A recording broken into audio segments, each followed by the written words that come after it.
Friends പുതിയൊരു വീഡിയോയിലേക്ക് എല്ലാവർക്കും സ്വാഗതം. നമ്മൾ ഐ എസ് എല്ലുമായി ബന്ധപ്പെട്ടുള്ള ന്യൂസുമായിട്ടാണ് വന്നിട്ടുള്ളത്. ഐ എസ് എൽ ക്ലബായ മുഹമ്മദൻ സൂപ്പർ ജയൻസിന്റെ എഫിന്റെ ഭാഗത്തു നിന്നും ഫൈനും വിലക്കും വന്നിരുന്നു.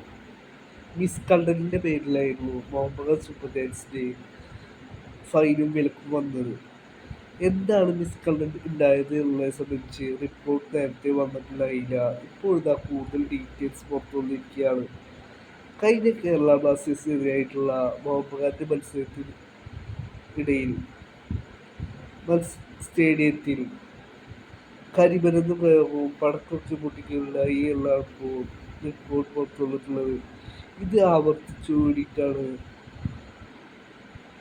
മോഹൻബഗാൻ സൂപ്പർ ജയൻസിന് വിലക്കും ഫൈനും വന്നത്. എഫിന് മോഹൻബഗാൻ സൂപ്പർ ജയൻസ് അപ്പീൽ കൊടുത്തിരുന്നു.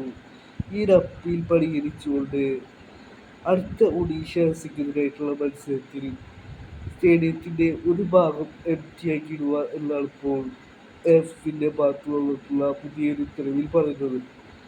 ഫൈൻ നേരത്തെ മോഹൻബഗാൻ സൂപ്പർ ജയൻസ് അടച്ചിരുന്നു.